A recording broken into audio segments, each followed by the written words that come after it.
প্রিয় দর্শক শ্রোতা মণ্ডলী, এই মুহূর্তে আপনারা আমাকে যে যেখান থেকে দেখছেন এবং যে যেখান থেকে শুনছেন, আপনাদের সকলকে জানাই আমি আমার প্রাণঢালা অভিনন্দন এবং শুভেচ্ছা। আপনারা যে মুহূর্তে আমাকে শুনছেন, 10টা বাজে, ঠিক আর 1 ঘন্টা পরেই আপনার মানিক মিয়া অ্যাভিনিউ থেকে সংসদ ভবন পর্যন্ত চতুর্দিকের রাস্তাঘাট নিশ্ছিদ্র নিরাপত্তায় ভরে যাবে। শত শত পুলিশ, সেনা কর্মকর্তা বিজিবিতে ভরে যাবে।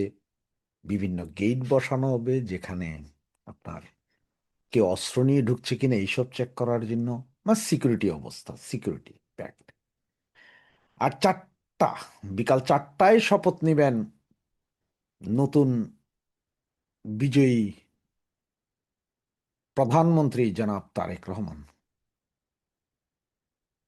এই যখন অবস্থা, তখন আপনারা হয়তো ভাবছেন যে আমি কি বললাম হেডলাইনে এবং ব্যানারে, যমুনায় কি রক্ত ঝরবে কিনা। ভাইরা, ভয় পায়েন না, আমি আপনাদের বন্ধু মানুষ, এত খারাপ না। তো রক্ত ঝরবে কিনা, রক্ত কিন্তু বিভিন্ন প্রকার রক্ত। একটা হচ্ছে যে আপনার খুন খারাপির রক্ত, একটা হচ্ছে যে প্রেমিকাকে প্রেমিকের বা প্রেমিককে প্রেমিকার রক্তে লেখা চিঠি, হাত কেটে রক্ত নিয়ে রক্ত লেখার চিঠি। অবশ্য আমি আমার জীবনে প্রেমিকাকে চিঠি পাঠিয়েছিলাম রক্ত লেখা, তবে সেটা ছিল মুরগির রক্ত। মুরগির রক্ত নিয়ে লিখছিলাম আই লাভ ইউ। আরেকটা হচ্ছে হৃদয়ের রক্তক্ষরণের। সেইটাই হচ্ছে যে মূল বিষয়, হৃদয়ের রক্তক্ষরণ। আজকে যখন যমুনাতে উঠবেন আমাদের প্রধানমন্ত্রী জনাব তারিক রহমান, এরপর থেকেই শুরু হবে আসলে একটা বিশেষ খেলা। সেখানে আপনার সাসপেন্স থাকবে, থ্রিলার থাকবে, হাসি থাকবে, ঠাট্টা থাকবে, নাটক থাকবে অগণিত। এটা আরেক ক্লাউনের রাজ্যে আমরা ঢুকবো। তো কারণ হচ্ছে যে আপনারা গতকালকেই দেখলেন যে এনসিপি ওনারা গিয়ে এইবারই জুলাই সনদ, এই যে গতকালই জুলাই সনদে স্বাক্ষর করেছেন। তাদের দাবি দুইটা, শপথ নিতে হবে। তো একটা হচ্ছে যে সংসদীয় সদস্য হিসেবে, আরেকটা হচ্ছে জুলাই চার্টার মাটার ফাটার এগুলা করবে, জুলাই সিডিআই করবে, এগুলা নিয়ে। কিন্তু বিএনপির নেতাদের কথাবার্তায় যা বোঝা যাচ্ছে, তাতে ওনারা ওই দিকে যাইতে রাজি নেই। সেটা ভবিষ্যৎ বলবে যে কি হবে আসলে। আর 4টার পরেই আমরা বলতে পারবো, 4টার সময় আমরা শুরু করব, বলতে পারবো যে আসলে কি ঘটছে, শপথ অনুষ্ঠানে কি ঘটছে, এটা আমরা 4টার দিকেই বলতে পারবো। তো এই যখন পরিস্থিতি, জামাতও বসে আছেন যে কি হবে।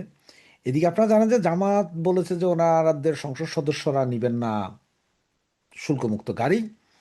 বিএনপি এখন বড় বিপদে। এরপরে যদি আপনার দ্বিতীয় শপথ না হয়, তাহলে এনসিপি বিশাল আন্দোলনের ডাক দিবেন, প্রয়োজনে রাস্তাঘাট ফাটিয়ে ফেলবেন ওনাদের লক্ষ কোটি 4 কোটি স্টুডেন্ট নিয়ে। যদিও ওনারা ভোট পেয়েছেন মাত্র 3%, 3% আপনার টোটাল ভোটের কত পার্সেন্ট পেয়েছেন আপনার দেখেন। আমার মনে হয় না 2 লাখ ভোটও টোটাল হয়েছে ওইগুলো, টোটাল ভোট কাস্টিংয়ের সরকারি হিসাবে। এখন তাহলে কি হবে, কেন আমি বলছি হৃদয় রক্তক্ষরণ?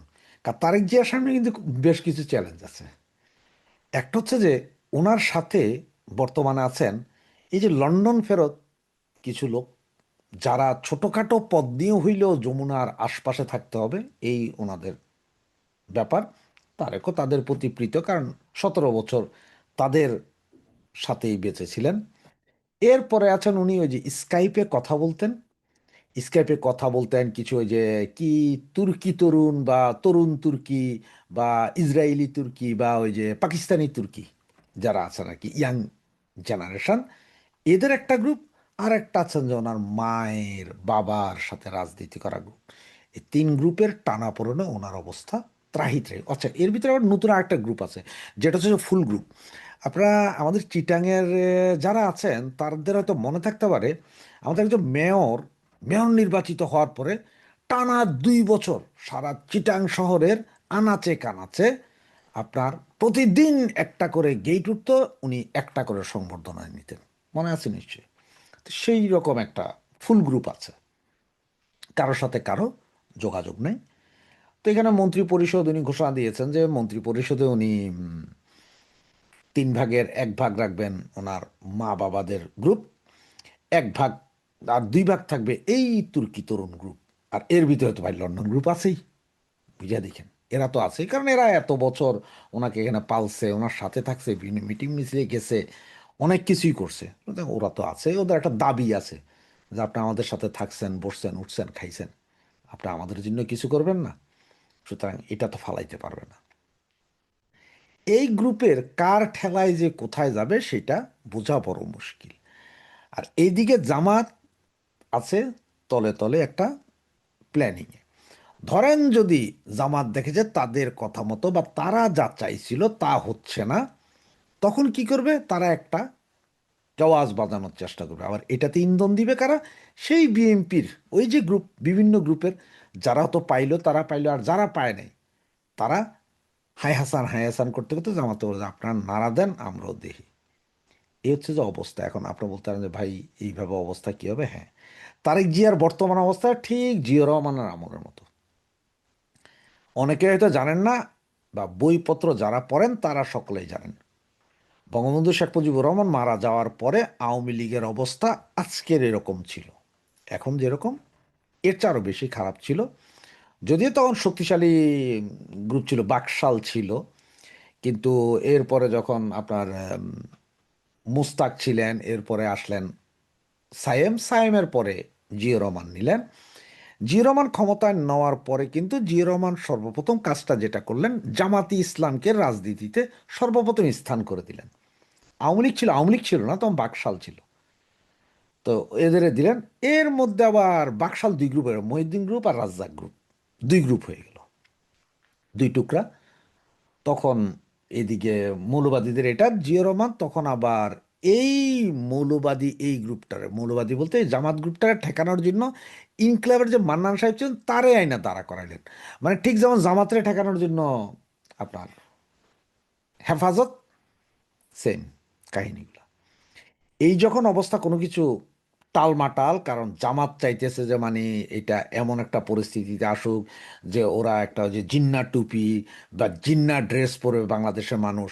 এবং বঙ্গবন্ধু হত্যার পরে কিন্তু এখন এই 17 মাসে যা সেম কাহিনী হয়েছিল, কিন্তু পুলিশ প্রশাসন অমুক তমুক সব জায়গায় জামাতের লোক ভরপুর ছিল।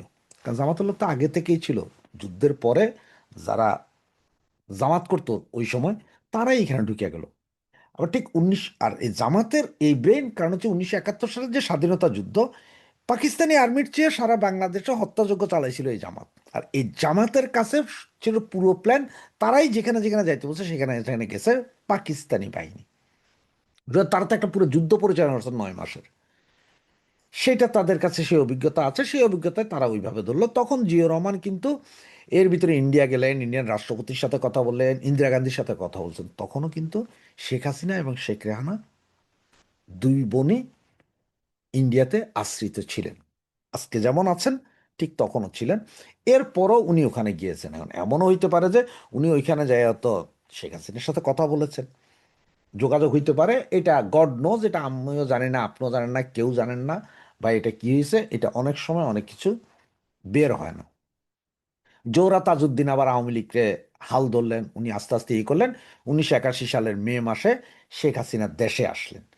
এগুলো কিন্তু জিয়া রহমান যে মানে নিজ ইচ্ছায় আওয়ামী লীগকে ডেকে এনেছেন, আওয়ামী লীগকে গণতান্ত্রিক রাজনীতিক ধারক বাহক হিসেবে যারা আপনার জিয়া রহমানকে দেখেন যে উনি গণতন্ত্রর পুনঃপ্রতিষ্ঠার জন্য আওয়ামী লীগকে রাজনীতি শুয়ে, ওটা ভুল।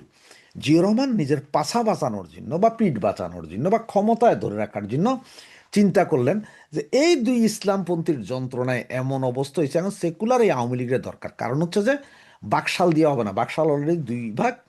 এইদিকে আবার ওই যে কি বলে আপনার জাসদ শক্তিশালী, ওইদিকে আবার কর্নেল তাহেরকে ফাঁসি দেওয়ার পর কর্নেল তাহেরেরও একটা বিশাল প্রভাব আছে সেনাবাহিনীতে। সব কিছু মিলে উনি দেখলেন যে আওয়ামী লীগের ডাকো, কোনো মতন ওনাদেরকে আইনা দাও, এরাই আস্তে আস্তে সব ঠিক করে দিবে। মানে এটা তো মোটামুটি শেখ হাসিনা আসার পরে আবার দলটারে গুছালেন, সবকিছু মিলে একটা জায়গায় পৌঁছালেন, আসলেই হয়েছে। এরপরে নানাবিধ কারণে, দলীয় কোন্দলের কারণে জিয়া রহমান মারা গিয়েছিলেন, যেটা হচ্ছে যে ওই জামাতি পন্থী তো জিয়া বিএনপিতে তখন থেকেই ছিল, ন্যাপ ছিল, ভাসানী ন্যাপ ছিল, অমুক ছিল, তমুক ছিল। সেম পরিস্থিতি এখন। গত 17 মাসে জামাত কিন্তু বাংলাদেশের আনাচে কানাচে সমস্ত প্রশাসন থেকে শুরু করে কুলিমুজুর সব জায়গায় তাদের লোক আছে। আর জামাতই একমাত্র দল, যেমন আপনার আওয়ামী লীগের ভিতরে জামাত আছে, এটা বিশ্বাস করেন আর না করেন আপনার ব্যাপার। বিএনপির ভিতরে জামাত আছে, বিশ্বাস করেন না করেন সেটা বিএনপির ব্যাপার। কিন্তু জামাতের ভিতরে কোনো আওয়ামী লীগ বা বিএনপি নেই। তার মানে আওয়ামী লীগেও জামাত আছে, বিএনপিতেও জামাত আছে, কিন্তু জামাতের ভেতরে কোনো আওয়ামী লীগ বা বিএনপি নেই। ওরা ওই জাতের দল। সুতরাং ওরা জানে যে কখন কারে দিয়ে কি করতে হয়। কারণ আপনার প্রমাণ যদি চান, যে কর্নেল ওলি দিনে রাতে জামাতের নাম বললে ওনার রক্ত জ্বলে উঠত। যে কর্নেল ওলি জামাতের সাথে বিএনপির ঐক্য করার কারণে দল ছাড়ছিল, সেই অলি সাহেব কিন্তু জামাতে যোগ দিয়েছিলেন। মেজর আক্তার, যিনি জামাতের নাম শুনলে পারে না যে বন্দুক দিয়ে গুলি করে দিয়েছে, সেই বেটাও যে জামাতে যোগ দিয়েছে। এই হচ্ছে যে জামাত। এখনো সর্বক্ষেত্রে জামাত আছে, যেটা বিএনপির তারেক রহমান সাহেব তো 100%ও জানবে না। আবার ওই যে ফুল পার্টি যারা আছে তাদের ভিতরে যে কত হাজার গুপ্ত জামাত আছে সেটাও জানবেন না।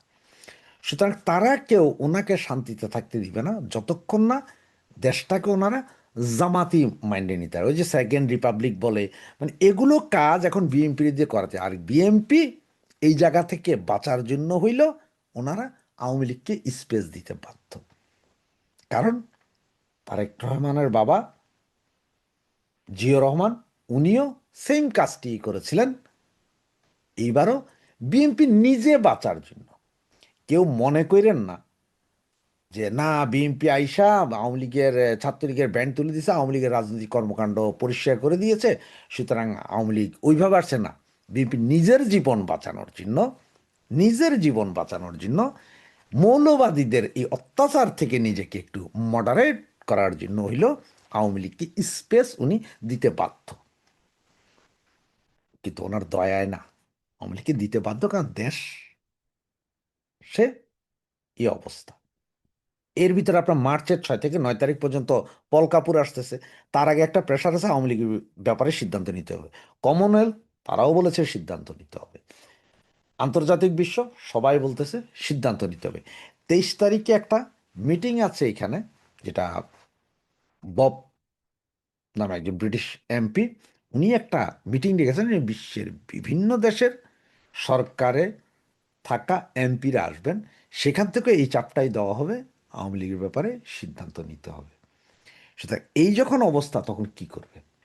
তো এই অবস্থায় এখন দেখেন বিএনপি অলরেডি, আপনারা সবাই জানেন যে জামাত তাদেরকে চাঁদাবাজের দল হিসাবে প্রতিষ্ঠিত করছে। আর এই মুহূর্তেও দেখবেন আপনি এই বিএনপির পিছে কালকে থেকে আরো লাগবে। এতদিন দেখেন না যে তারেক জিয়া কোথাও গেছে, কেউ ঝাড়ু মারতেছে, ছবি তুলে আপনারা ভিডিও পাবেন, ওই দেখেন চাঁদাবাজ ঝাড়ু মারতেছে। মিটিংয়ে গেছে, কোন চাঁদাবাজ সাথে আছে ওইটার ছবি। সুতরাং জামাতের সেই গুপ্ত ক্যামেরাম্যান কিন্তু চালু আছে। তারা বিএনপিকে আগামী 10 থেকে 12 দিনের মধ্যে নাস্তা নাবুদ বানায় আছে। আর সেইখানে যদি পুরোপুরি নাস্তা নাবুদ বানাইতে না পারে, বিএনপি যদি নিজেদের কন্ট্রোল করে ফেলতে পারে এই তারেক, তখন যা করবে কি, তারা বলে যে না এই বেটা তো ফালাইতে হবে, ফালাইতে হইলেও আওয়ামী লীগের দরকার। তখন জামাতও চাইবে। কারণ রাজনীতিতে আর জিও পলিটিক্সে স্থায়ী শত্রু নেই, স্থায়ী বিরোধী দল নেই। 90 সালে আওয়ামী লীগ, বিএনপি, জামাত সবাই মিলা এরশাদকে ফালাইলো, ত্রিদলীয় ঐক্যজোট, 3 দলীয় ঐক্যজোট, জামাত, বিএনপি, আওয়ামী লীগ। 96 সালে আবার আওয়ামী লীগ জামাত জোট একসাথে, হাজার হাজার ছবি দেখতে পারবেন, যারা বিশ্বাস হয় না একটু দেখেন, একই স্টেজে।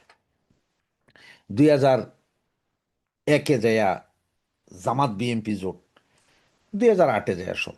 এখন সুতরাং বলা যায় না কি, এমনও হইতে পারে যে সবার সাথে সবাই, যতই আমরা বলি যে অমুক তমুক, সবার সাথে সবার আবার ঐক্য হয়ে যেতে পারে। সুতরাং ওই যে যমুনায় যে জামাত ঢুকতে পারে নাই, এই রক্তক্ষরণ যেমন ওনাদের বন্ধ হবে না, তারেক জিয়াও ক্ষমতা হারানোর একটা রক্তক্ষরণ সার্বক্ষণিক চলবে। আর জামাত এটা চায় যে সার্বক্ষণিক রক্তক্ষরণ চলুক, আমাদেরকে ক্ষমতায় যেতে হবে। সুতরাং ক্ষমতায় যাওয়ার জন্য হেন কোনো কাজ নেই যেটা জামাত করবে না। আর সেই কারণেই আপনার আওয়ামী লীগের ফিরে আসে না। আওয়ামী লীগ আছে, আওয়ামী লীগ শক্তি সামর্থ্য হয়তো আরো 2 মাস 3 মাস পর থেকে দেখানো শুরু করে দিবে। আস্তে আস্তে দেখাবে, খুব দ্রুত নয়। কিন্তু রক্তক্ষরণ হচ্ছে, যমুনায় রক্তক্ষরণ হচ্ছে। আগামীকাল 4টার পর থেকে যমুনায় রক্তক্ষরণ, আর এখন রক্তক্ষরণ হচ্ছে যে ডাক্তার ইউনূসের, কারণ উনি ক্ষমতা হারাচ্ছেন, উনি ক্ষমতা হারিয়ে ফেলছেন।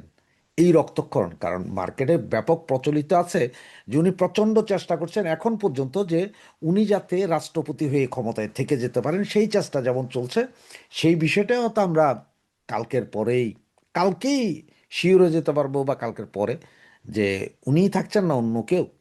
আবার ওনার উপদেষ্টা পরিষদের কয়জন জেলে যায় বা কি, কারণ অবস্থা খারাপ, দেশের অবস্থা খারাপ। জিডিপির পরিমাণ 3.5 হবে এই বছর। এরপর এখন রমজান, দ্রব্যমূল্য, সব কিছু নিয়ে একটা ভীতিবিচ্ছির অবস্থা। তারেক জিয়া কিভাবে এটা সামাল দেন, সেটা যেমন দেখার বিষয়, তেমনি তারেক জিয়ার সেই ভয়, রক্তক্ষরণের ভয়। কারণ ওনার কাছে আছে কয়টা গ্রুপ? 4টা গ্রুপ। লন্ডনী গ্রুপ, তুর্কি তরুণ গ্রুপ, বাবা মায়ের আমলের গ্রুপ, এবং আছেন ফুল গ্রুপ, যেটাকে আপনারা সবাই দেখেন, সব সরকারের আমলে ফুল গ্রুপ থাকে। বাবা মায়ের আমলের যে গ্রুপটা, ওই গ্রুপটা আবার ওনার অনেক কিছু মানবেন না, অনেক কিছু শুনতে চাইবেন না। কারণ হচ্ছে যে ভাই, তোমার বাপের সাথে রাজনীতি করে আসছে। আমাদেরকে তো কিছু কিছু নেতাদের একটু আছে, হেডাম আছে না, এ ওরে দেখতে পারে না, এ এরা দেখতে পারে না। তুর্কিরা হয়েছে যে বেটা তোরা বুড়া হয়ে গেছিস, তোরা কে। যেমন যে মাহফুজুল আলম একটা বলছে যে ওল্ড হেজ, ওল্ড হেজ, এইটার একদম সহি শুদ্ধ বাংলা যদি আপনি গুগলে করেন দেখবেন যে, মনে করেন না যেটা বুড়া ভাম, এটা হচ্ছে যে ডাইনি বা শয়তান, এভিল। সুতরাং ওই মাহফুজুর রহমান বলছে কিন্তু ওদের এই তরুণদের আশা পূর্ণ হয় না, কারণ এই ওল্ড এজদের আন্ডারে পড়ে গেছিলেন। মানে হচ্ছে যে শয়তান ইউনূস সহ বাকি বুজ্জাদের তবলার ভিতরে, যার কারণে তো তারেক রহমানের কাছে এই সমস্যাগুলো আছে। সুতরাং আওয়ামী লীগের সামনে বেশি দুর্দিন নাই, আওয়ামী লীগের সামনে সুদিনই আছে, আর খুব সহসাই সুদিন আছে। এবার সেই সুদিন হয় বিএমপি করে দিবে, জামাত করবে, না এনসিপি করবে। কিন্তু আওয়ামী লীগ অপরিহার্য বাংলাদেশে, সেটা আপনারা খুব দ্রুতই দেখতে পারবেন। আর সেটা দেখার জন্য বসে থাকুন। কেন বুঝালাম সেই বঙ্গবন্ধু মারা যাওয়ার পরের কাহিনী, কেন বললাম আজকে? কারণ তখন 9 মাসের ট্রেনিং ছিল, যুদ্ধকালীন ট্রেনিং জামাতের, আর এখন 17 মাসের যুদ্ধকালীন ট্রেনিং আছে। এই 17 মাসের যুদ্ধকালীন ট্রেনিং, যেটা বাংলাদেশের জন্য একটা গৃহযুদ্ধের মতো ছিল, এবং অবসম্ভাবিক অল্প কিছু দিনের ভেতরেই দেখবেন যে প্রচুর বোমাবাজি, গ্যানেডবাজি, গোলাগুলি হচ্ছে। কারণ বাংলাদেশের যত জঙ্গি, যত জেলখানায় ছিল, সব গত 17 মাসে ছেড়ে দেওয়া হয়েছে। আসিফ মাহমুদ, সজীব ভুঁইয়া, বা কোটিপতি সজীব ভুঁইয়া, উনি তো বলেই রেখেছেন যে ওনারা সশস্ত্র বিপ্লব করতেন, অস্ত্র আছে। ওনার আবার 8,000 সেই ট্রেনিংপ্রাপ্ত যুবক, এরা আছে। জামাতের 50 লাখ গেরিলা ট্রেনিংপ্রাপ্ত যুবক আবদুল্লাহ তাহেরের, সেগুলো আছে। চিন্তা করেন না, সারা বাংলাদেশের আনাচে কানাচে ওদের লোক আছে, যারা ওরা তারেক জিয়াকে পাগল করতে 20 দিনের বেশি সময় নিবে না, আগামী 20 দিনের বেশি সময় নিবে না। এক এক জায়গায় এক একটা গন্ডগোল লাগাবে, হয় তাদের তাদের মধ্যে বা এমুকের মধ্যে। কারণ গুপ্ত জামাত সব জায়গায়, ওই যে বললাম আপনারা, যে আওয়ামী লীগে যেমন জামাত আছে, বিএনপিতেও তেমন জামাত আছে, কিন্তু জামাতে কোনো আওয়ামী লীগ নেই। জামাত জামাতি, একমাত্র দল জামাত জামাতি। বাকি দলদের ভেতরে গুপ্ত জামাত মিনিমাম 10 to 20, 20 to 40% আছে। কেউ আমরা যাই না গিলছি, কেউ না যাই না গিলছি, কিন্তু আছে। সুতরাং এই ক্ষতিকরের হাত থেকে যদি দেশ বাঁচাইতে হয়, এই ক্ষতিকরের হাত থেকে যদি উনি অন্তত 2-4 বছর ক্ষমতায় থাকার আশা করেন, তাহলে আওয়ামী লীগকে উনিই ডাইকে আনবেন পায়ে ধরে, যে বাবারা আপনারা আসেন, আপনারা ছাড়া এই পিডানিটা আর কেউ দিতে পারবে না। সুতরাং কালকে থেকে আমরা দেখি নাটক, কি কি নাটক হয়, কি কি সিনেমা হয়, কি কি সাসপেন্স থাকে, কি কি দুঃখের কান্না থাকে, সেটাই দেখব। জয় বাংলা, জয় বঙ্গবন্ধু।